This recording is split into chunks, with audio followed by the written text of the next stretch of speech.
7 a.m. C-34, Jake 4. And action.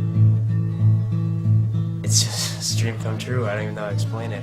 You know, the acting's been phenomenal. Bill, Jade, you guys have been awesome. I mean, it's just been one of the best experiences of my life. The set's been super fun to be on. It had been kind of sitting on the back burner for a while.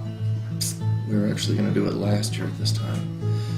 And I don't know, just was kind of inspired by the story of my dad whose friend died in a hunting accident. And the wheels started turning. And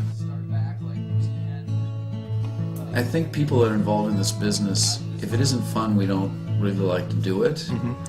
And you know, sometimes sporting events or vacations and anything, there's pain in the ass times, but when it's kind of like childbirth, and when you're going through it, sometimes there are these awful moments, but then not awful moments, but challenges. Mm-hmm. And in the end, they're quickly forgotten the moment you reconnect with the people you meet on projects like this, or when you're sitting in a theater looking at a project like this. So for me, it has been really fun.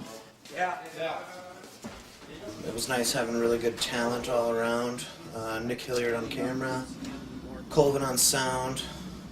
Bill is a really good active director, and I think all the performances were good. So yeah, it was a good experience. Meredith, what was it like to be his assistant? Is he just kind of boss you around, or what?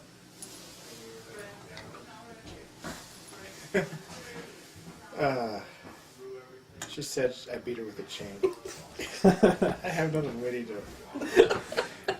They go in, the guys come out. I mean, So I showed my work ethic when we were working by, like I said, being sort of a ball buster and trying to get stuff done. But after that, I just lighten up, try and make people laugh, and just have a good Pee on time. signs and Yeah, that was for the project though. That was part of my work ethic. We were trying to cover up the sign, and we figured if we could get some snow on it, but it's vertical, so I peed on it to try and get snow to stick on it. I am actually quite proud and quite fortunate to have met and worked with this motley crew. I think that some people I've worked with before, like you and Meredith, and some people I've just had the fortune to meet this first time, and again, just very fortunate to have met them, worked with them, and be part of this wonderful project. Riley Westingham. He is, like the rest of the guys, born and bred and raised in Renaissance. But after college, he and his wife moved out west so that he could go to law school. And they remained in California, in Southern California. But he has made the yearly trek back to be with the guys. And Riley, kind of along with Lane, one of the sort of the leaders of the group, kind of the voice of reality. I sort of have seen Riley as always being responsible and kind of upstanding and hardworking, and sort of one in a leadership role. Jake gets, he's the blunt of the joke. Jake that's just the way it is. If there's a joke, it's usually everybody turns to Jake when it's done because did that make fun of Jake? He gets the short end of the stick. You know, you don't get to sleep in the bed at the cabin, stuff like that. You know, he's the type of guy that, you know, last beer it isn't Jake's. Everything. He's just the blunt of a joke. If you ever been the blunt of a joke in high school to where people are making fun of you, or elementary school on up, you feel that. So that's who he is. It doesn't have to be with his hunting buddies. Even back in school, he was the blunt of jokes. I got offered the part in the film. I said, let's do it in 1 month. Let's get it going. I was so excited for the story. It was a great story. Well written, well structured. I don't need luck. I think this year I gotta get. Dom. Well, Dom would be that guy, I guess. You know, he's kind of the jock, the blockhead, but he's, pulling tail all the time. He's got the quick one-liners. First guy to buy you a drink. Last one to, be up with you drinking too, He's a fun character. It's kind of been an easy stride for me. Not to say that that's necessarily who I am, but it's been fun for me to be able to play him. everyone carrying their weight, I think, in the story, and it allows for the flow and the creativity to really kind of just take place. It's been fun working with each one of them. Everyone brings their own story to the table, and it's really worked out nice so far. I think you catch her and he's busy and da-da-da. Okay. She keeps it together very well, which was really different because in a lot of the parts I've played, it's like let it go, freak out.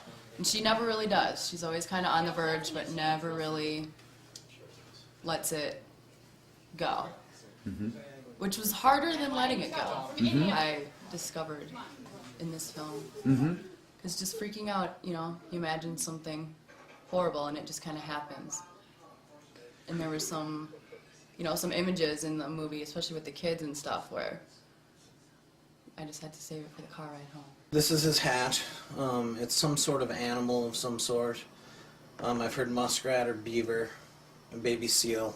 I don't know exactly what it is, but very warm.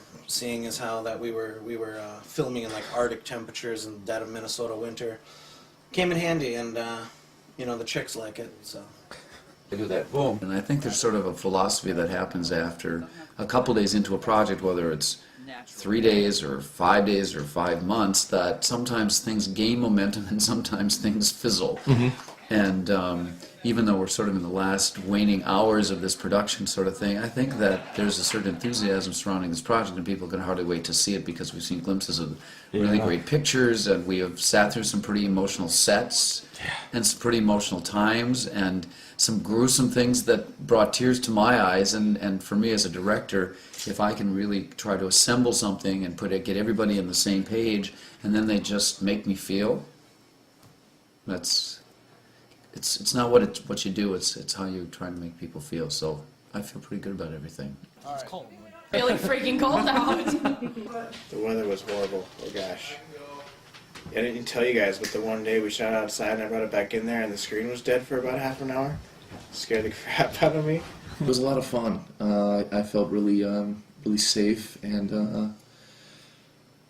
you know, just kind of being on my territory. I knew that we were free to kind of do what we needed to do to get this thing done. Lots of support from, you know, neighbors, Gibby, and friends and family and stuff like that. You know, mom coming, cooking, and all that good stuff. So it's a blast. I think that this particular project has exceeded my expectations. I think in the end, when it ends up on the screen, it will look like a film that cost much, much, much, much more than it actually cost. And, you know, I don't think dollars even can buy you the things that it really takes to make a really good film. You stick with a great story and you throw a bunch of really good people together that are willing to do anything, including drag a dead deer along a road, or lay in a freezing freaking car with blood smeared all over their face, or quite frankly, let the camera roll and divulge some true, incredible, truthful feelings. I think that's really great. Really great. I'm really pleased. Good. Really pleased. There's nothing I am not pleased about. We are digging it. Here's our goal: shoot this same exact thing 3 times. I actually studied smoking pot before this, and what I would do is I would go buy pot and smoke it. A lot.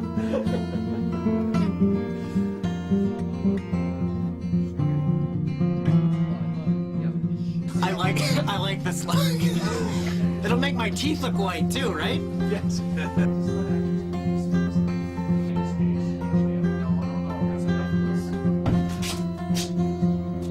Footage. With a horse. Bring one of the black ones.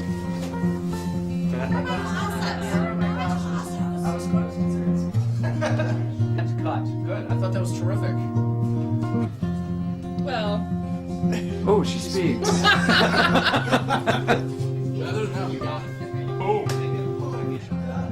Here is my line. I have seen enough.